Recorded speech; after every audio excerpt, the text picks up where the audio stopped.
Title: Black CEO disguises as a waiter, the shocking ending that stunned everyone. The Blackwood Tower, a monolithic testament to ambition, pierced the Manhattan skyline. From its penthouse suite, the city unfolded like a glittering tapestry, a testament to Jonathan Blackwood's empire. He should have felt triumphant, but the view felt hollow. The polished mahogany of his desk reflected the city's lights, but also the grim set of his jaw. Jonathan Blackwood, CEO of Blackwood Group, was a man accustomed to control. His life was a meticulously crafted masterpiece, a symphony of power and precision. But the recent reports, the insidious whispers carried on the digital wind of online reviews, threatened to unravel it all. Blackwood Group was his legacy. His father had built it from a single diner in Harlem. A testament to hard work and impeccable service. Jonathan had taken that foundation and built an empire of upscale restaurants, each a beacon of elegance and refined taste. The Blackwood name was synonymous with excellence, yet, the whispers persisted. Arrogant staff, one review snarled. Racial profiling, treated differently based on appearance. Another, overpriced mediocrity, served with a side of disdain. The worst, Blackwood is losing its soul. His father's words echoed in his mind, "You see the numbers, Jonathan, but you don't feel the people." It was a criticism that had haunted him for years. He had focused on expansion, on efficiency, on profit margins, perhaps at the expense of the human element. The flagship restaurant, the Blackwood Bistro, was the epicenter of the problem. Once a crown jewel, it now seemed to be tarnishing. He dismissed the early reports as isolated incidents, disgruntled customers. But the growing chorus of complaints couldn't be ignored. He slammed his fist on the desk. "This has to stop," he growled, the sound echoing in the opulent room. "The Blackwood name is worth more than a few bad reviews. It's worth fighting for." His finger hovered over the intercom button. A dangerous idea was forming, reckless and audacious.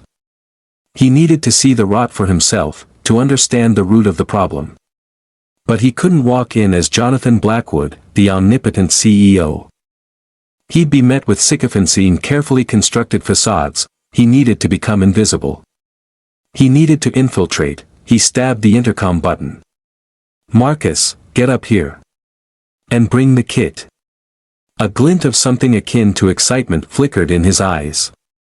"It's time for a little undercover operation." Marcus, a mountain of a man with eyes that had seen too much, entered the suite with the familiar black briefcase. He was Jonathan's shield, his confidant, the only person he truly trusted. Marcus didn't question, he simply obeyed, but his skepticism was palpable. "You sure about this, boss?" Marcus asked, placing the briefcase on the desk with a thud. "You're going to stick out like a sore thumb. You haven't waited tables a day in your life." Jonathan opened the briefcase, revealing a treasure trove of disguises, makeup palettes, hair dyes, contact lenses, even subtle prosthetics. "That's the point, Marcus. I need to be someone else. Someone ordinary. Someone invisible." He picked up a photograph of a middle-aged man with a receding hairline and a weary expression. "This is John Carter. Average height, average build, average everything. Average doesn't exist in your world, boss," Marcus retorted. "You're going to have to work for it." The transformation was a painstaking process, a delicate dance between artifice and reality. Marcus, a former Special Forces operative with a surprising talent for makeup, worked with meticulous precision. First, the hair. Jonathan's perfectly sculpted, close-cropped style was butchered into an uneven, shaggy mess. Gray streaks were painted onto his temples, adding years to his appearance. Contact lenses dulled the intensity of his eyes, making them appear watery and unfocused. Then came the facial reconstruction. A subtle prosthetic altered the shape of his nose, softening its aristocratic lines. A fake mustache, slightly askew, added a touch of the absurd. Makeup concealed the sharp angles of his jaw, giving him a softer, more vulnerable appearance. The final touch was the voice. Jonathan practiced for hours, softening his deep baritone, adding a slight drawl. He watched old movies, mimicking the speech patterns of ordinary men. He donned the cheap uniform, ill-fitting, stained with the ghosts of spilled sauces and forgotten meals. He looked in the mirror. A stranger stared back at him. John Carter. A man lost in the crowd, but beneath the disguise, the steel remained. The fire in his eyes, though dimmed, still burned, ready to play the role, sir. Marcus asked, a hint of a smile playing on his lips. Jonathan straightened his shoulders, a subtle shift that even Marcus might have missed. I'm not playing a role, Marcus. I'm uncovering the truth. The Blackwood Bistro buzzed with a frenetic energy, a symphony of clanging dishes, shouted orders, and strained smiles. The aroma of expensive perfumes mingled with the greasy scent of frying food. Jonathan, as John Carter, felt a wave of disorientation, a sense of being thrust into a world he barely understood. Mike, the restaurant manager, was a caricature of corporate indifference. He greeted Jonathan with a dismissive wave, his eyes scanning the room for more important matters. Carter, you're on dish duty. Sink's over there. Don't screw it up. No training, no introduction, just immediate immersion in the muck and grime.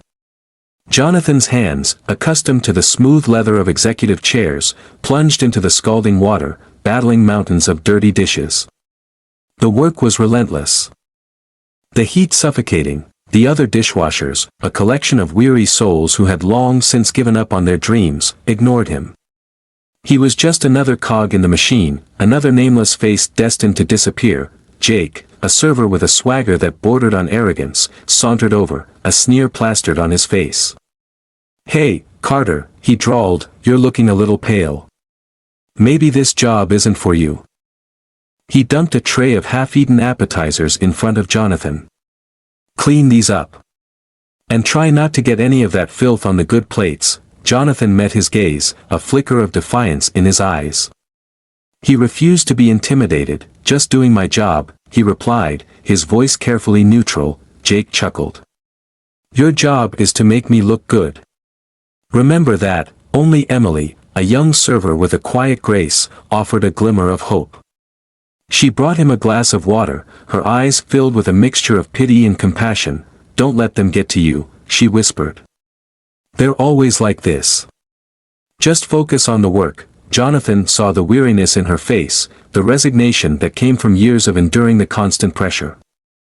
He wondered what dreams she had sacrificed to survive in this gilded cage. He spent the next few hours immersed in the drudgery, scrubbing, rinsing, and stacking. He observed the dynamics of the restaurant, the subtle power plays, the unspoken hierarchies. He saw Jake charm the wealthy patrons, showering them with attention and flattery. He saw him ignore the less affluent customers, treating them with thinly veiled contempt. He heard Mike berating Emily for a minor mistake, but turning a blind eye to Jake's blatant laziness. The Blackwood Bistro wasn't just a restaurant. It was a microcosm of society, a reflection of the inequalities and prejudices that plagued the world outside. And Jonathan, as John Carter, was trapped in the trenches. Days turned into weeks. Jonathan endured the endless cycle of menial tasks, the petty insults, the constant pressure. He learned to navigate the treacherous terrain of the kitchen, to avoid the wrath of Mike and the condescension of Jake. He also began to understand the deeper problems plaguing the restaurant. The food quality was declining. Corners were being cut to save money. The kitchen staff was overworked and underpaid. The atmosphere was toxic, breeding resentment and discontent. One evening, a prominent food critic arrived at the restaurant. Mike, sensing an opportunity to impress, assigned Jake to his table. Jake, eager to prove himself, went overboard with the flattery, promising the critic an unforgettable dining experience, but the kitchen was in chaos. The chef, stressed and overworked, had made a mistake with the critic's order. The steak was overcooked, the vegetables were wilted. Jake, realizing the disaster, panicked. He stormed into the kitchen, screaming at the chef and blaming him for ruining his reputation. Jonathan, witnessing the outburst, stepped in. There's no need to yell, he said, his voice calm but firm. We can fix this. Jake glared at him. What do you know about fixing things, Carter? You're just a dishwasher. I know that yelling isn't going to solve the problem. Jonathan replied. Let's see what we can do to salvage the situation. He examined the steak, his eyes narrowing. It's overcooked, but it's still edible. We can mask the dryness with a rich sauce. He glanced at the vegetables. These are beyond saving. Replace them with something fresh. The chef, relieved to have someone take control, followed Jonathan's instructions. Together, they managed to create a passable dish, a testament to improvisation and culinary skill. Jake, still seething with resentment, delivered the meal to the critic with a forced smile. But the critic, a seasoned professional, wasn't fooled. He took a few bites, his expression growing increasingly grim, after the critic left. Mike summoned Jake to his office. Jonathan, overhearing the conversation, listened intently. What the hell happened out there, Jake? Mike shouted. That was our chance to get a good review. You screwed it up. It wasn't my fault, Jake protested. The kitchen messed up the order. I don't care whose fault it was, Mike snapped. You're the one who's going to pay the price. If we get a bad review, you're fired. Jake, desperate to save his job, offered Mike a solution. I know someone who can write a glowing review, he said. For a price, Jonathan's blood ran cold. The corruption was even deeper than he had imagined. They were willing to bribe a food critic to maintain their facade of excellence. He knew that he couldn't remain silent any longer. He had to expose their lies, to reveal the truth about the Blackwood Bistro. But he needed proof. Concrete evidence that would stand up to scrutiny. He began to formulate a plan, a risky maneuver that could either save the restaurant or destroy it completely. Jonathan, driven by a burning sense of injustice, began gathering evidence. He secretly recorded conversations with Mike and Jake, documenting their unethical practices and their blatant disregard for the well-being of their staff and customers. He discovered that Mike was skimming profits, pocketing cash from the till and falsifying inventory reports. He also learned that Jake was accepting bribes from customers to secure prime tables. Exploiting his position for personal gain, one night, while taking out the trash, Jonathan witnessed a suspicious exchange between Mike and a supplier. The supplier was delivering subpar ingredients, and Mike was accepting a kickback in exchange for turning a blind eye. Jonathan, his heart pounding, managed to capture a photograph of the transaction with his phone. It was the smoking gun he needed, but he knew that exposing Mike and Jake wouldn't be easy. They were powerful, well-connected, and ruthless. They would stop at nothing to protect their interests. He needed to find an ally, someone he could trust. He looked to Emily, the only person who had shown him any kindness or compassion. He approached her cautiously, his voice low and conspiratorial. Emily, I need to talk to you about something important. Emily, wary of being caught talking to him, led him to a secluded corner of the kitchen. What is it, John? She asked, her eyes filled with apprehension. Jonathan explained his plan, revealing his true identity and laying out the evidence he had collected. He asked for her help, knowing that it could put her in danger. Emily listened intently, her expression shifting from shock to disbelief to determination. I knew something was wrong, she said, her voice trembling. But I didn't know it was this bad. I need your help, Emily, Jonathan pleaded. I can't do this alone. Emily hesitated for a moment, weighing the risks. I'm in, she said, her voice firm. I'm tired of living in fear. It's time for the truth to come out. Together, they devised a plan to expose Mike and Jake during a high-profile corporate event, a lavish gala that would be attended by the city's elite. It was a gamble, a high-stakes showdown that could determine the fate of the Blackwood Bistro. The night of the gala arrived, charged with tension and anticipation. The restaurant was transformed into a dazzling spectacle of lights, music, and expensive clothes. The air buzzed with anticipation. Jonathan, as John Carter, moved through the crowd, his eyes scanning for Mike and Jake. He saw them schmoozing with the guests, flashing their fake smiles and dispensing their empty promises. He knew that the moment of truth was fast approaching. The gala was in full swing, a swirling vortex of champagne, canapes, and carefully constructed illusions. Jonathan, still disguised as John Carter, felt like an outsider, a ghost haunting a world that wasn't his. Mike, basking in the glow of the event, approached Jonathan with a sneer. "Looking a little lost, Carter," he said. "Don't worry, your job is simple. Just stay out of sight and don't cause any trouble, just doing my job, Mike," Jonathan replied, his voice carefully controlled. "That's right," Mike said. "Remember who's in charge." He patted Jonathan on the back, a gesture that felt like a threat. Jonathan watched as Mike moved through the crowd, shaking hands, kissing babies, and generally playing the role of the charming host. He knew that beneath the surface, Mike was a snake, a master of deception and manipulation. Jake, equally confident, was busy working the room, flirting with the female guests and bragging about his connections.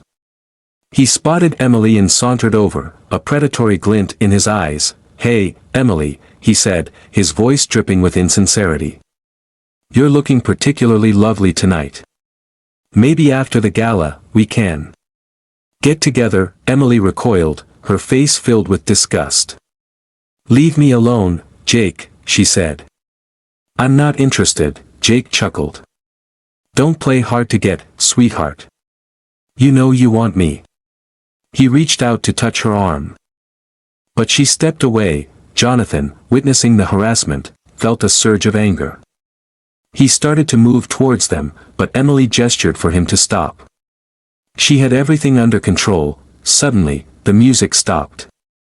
Mike stepped onto the stage, a microphone in his hand. "Ladies and gentlemen," he announced, "welcome to the Blackwood Bistro's annual gala. We are honored to have you all here tonight." He launched into a prepared speech, praising the restaurant's excellence and thanking the staff for their hard work. Jonathan listened, his anger building with each passing word. As Mike finished his speech, Jonathan stepped forward, his heart pounding. He feigned clumsiness, tripping over a stray cord and sending a tray of champagne glasses crashing to the floor. The room went silent. All eyes turned to him. "I'm so sorry," he said, his voice amplified by the sudden quiet. "I have something to show you all." He reached into his pocket and pulled out his phone. He activated the video he had recorded of Mike accepting the bribe from the supplier. The image played on the screen, clear and undeniable. The guests gasped, their faces a mixture of shock and outrage. "This is Mike," Jonathan said, his voice ringing with authority. "Your manager. He's been accepting bribes to serve you substandard food." He then played the audio recordings he had made of Mike and Jake, exposing their unethical practices and their mistreatment of the staff and customers. The room erupted in chaos. People shouted, argued, and pointed fingers. Mike and Jake stood frozen on the stage, their faces ashen with fear. Jonathan had exposed their lies, revealing the truth about the Blackwood Bistro. But the battle was far from over. The exposure was like a bomb going off in the gilded ballroom. Accusations flew, champagne-soaked guests recoiled, and the carefully constructed facade of the Blackwood Bistro crumbled. Lies. Fabrications. Mike finally roared, attempting to regain control. "This man is a disgruntled employee, spreading false rumors." He pointed a trembling finger at Jonathan, still posing as the lowly John Carter. A few hesitant murmurs of agreement rippled through the crowd, fueled by a desire to dismiss the uncomfortable truth. Some of the more affluent guests visibly bristled at the disruption, eager to return to their evening of opulent distraction. This was Jonathan's cue. With a deep breath, he reached up and peeled off the ill-fitting wig. The fake mustache followed, and with a few swipes of a handkerchief, the makeup was gone. The transformation was swift, dramatic, and utterly captivating. Gasps of astonishment echoed throughout the room. The murmurs ceased. The focus shifted completely. "I am not a disgruntled employee," Jonathan announced, his voice regaining its resonant authority. "I am Jonathan Blackwood." The effect was electric. A wave of recognition, disbelief, and dawning horror washed over the faces of the guests. Mike and Jake stood paralyzed, their carefully crafted lies dissolving in the harsh light of reality. "He's lying. He's an imposter. Mike sputtered, his voice cracking with desperation. Jonathan ignored him, his gaze sweeping across the stunned audience. I came here tonight to see the truth for myself. And what I found was a betrayal of everything my father built this company on. He pointed a damning finger at Mike and Jake. You have corrupted this restaurant with your greed, your dishonesty, and your blatant disrespect for the people who keep it running. You have betrayed the trust of our customers, and you have tarnished the Blackwood name. His voice hardened. Effective immediately, you are both fired. Security, escort them out. The security guards, initially hesitant, surged forward, their faces grim. Mike and Jake, realizing the game was up, offered feeble protests, but their words were swallowed by the rising tide of outrage. They were unceremoniously dragged away, their careers in ruins. The air crackled with tension. The guests, uncertain and bewildered, looked to Jonathan for guidance. He raised his hands, silencing the murmurs. I understand that you are all shocked and disappointed. I assure you, I am even more so. But I am committed to restoring the Blackwood Bistro to its former glory. I will personally oversee the changes that need to be made to ensure that this never happens again. He turned to the remaining staff, his gaze softening as it fell on Emily, who stood near the kitchen door, her face a mixture of relief and apprehension. Emily, Jonathan said, his voice filled with sincerity. I have been watching you. You are the only one who has shown consistent integrity, kindness, and dedication. You are promoted to manager. Effective immediately, Emily's eyes widened with surprise. I don't know what to say, she stammered. Say yes, Jonathan replied, a rare smile gracing his lips. You deserve it. You are the future of the Blackwood Bistro. He then addressed the guests, his voice ringing with renewed determination. Tonight, we have exposed the darkness that has been lurking beneath the surface. But from this darkness, a new beginning will emerge. I promise you, the Blackwood Bistro will once again be a place where excellence, integrity, and genuine hospitality are the guiding principles. Thank you for your understanding and your continued support. He stepped off the stage, leaving the stunned guests to process the events of the evening. He knew that the road ahead would be long and difficult, but he was determined to rebuild the Blackwood Bistro, brick by brick, until it once again lived up to its name. The aftermath of the gala was a whirlwind of activity. The press swarmed, eager to dissect the scandal and analyze the fallout. Jonathan, however, focused on the immediate task at hand, rebuilding the Blackwood Bistro. Emily, thrust into her new role as manager, proved to be a natural leader.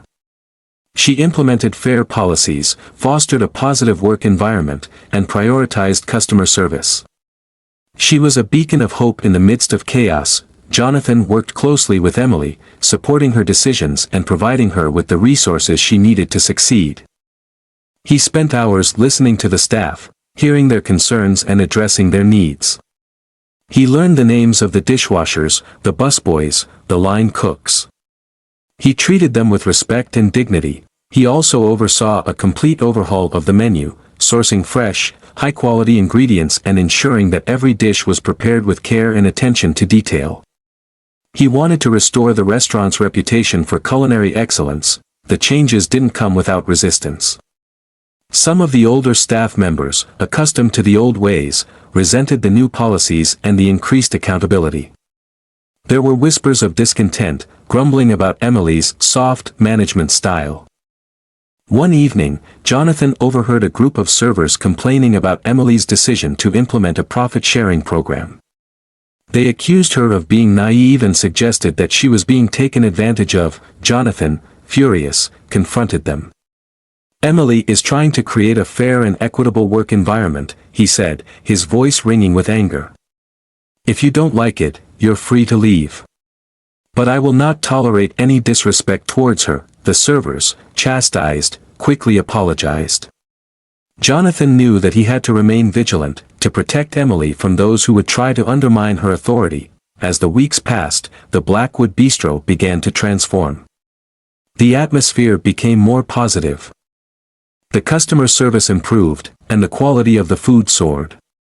The restaurant slowly began to regain its former glory. One evening, Jonathan received a visit from his father's old friend, Mr. Henderson, who had been a loyal customer of the Blackwood Bistro for decades. Mr. Henderson took Jonathan aside. "I just wanted to tell you that your father would be proud of what you've done," he said, his eyes filled with emotion. "You've not only saved the restaurant, but you've also rediscovered its soul." Jonathan, deeply touched by his words, realized that he had finally understood his father's message. True leadership wasn't just about numbers and profit margins. It was about people. About integrity, and about a commitment to excellence. He decided to expand the CEO in Disguise program to all of the Blackwood Group restaurants. He wanted to stay connected to the people who made his empire possible, to understand their challenges, and to ensure that every establishment lived up to the Blackwood name. He knew that the road ahead would be long and challenging. But he was ready for the journey. He had learned a valuable lesson, one that would guide him for the rest of his life. He had learned that true success wasn't just about building an empire. It was about building a legacy. Even as the Blackwood Bistro thrived, Jonathan faced a series of new challenges. The lawsuit from Mike and Jake was a major headache. They claimed wrongful termination and defamation of character, threatening to drag the Blackwood name through the mud once again. Jonathan's legal team assured him that they had a strong case, but the publicity was damaging. He had to weigh the cost of fighting the lawsuit against the potential harm to the company's reputation. Marcus, ever the pragmatist, suggested a settlement. "Cut them a check and be done with it, boss," he advised. "It's cheaper than fighting it in court." Jonathan, however, was reluctant to back down. He felt that settling the lawsuit would send the wrong message. Rewarding bad behavior and encouraging others to exploit the system. "I can't do that, Marcus," he said. "It would be a betrayal of everything I stand for." He decided to fight the lawsuit, determined to clear the Blackwood name and hold Mike and Jake accountable for their actions. The trial was a media circus. The courtroom was packed with reporters, eager to witness the spectacle. Mike and Jake, looking haggard and defeated, painted themselves as victims, claiming that Jonathan had unfairly targeted them. Jonathan took the stand, his voice calm and confident. He presented the evidence he had gathered, exposing their corruption and their unethical behavior. He testified about the struggles of the staff, the substandard food, and the toxic work environment. The trial dragged on for weeks, each day bringing new revelations and new challenges. Jonathan faced intense cross-examination, his every word scrutinized and challenged.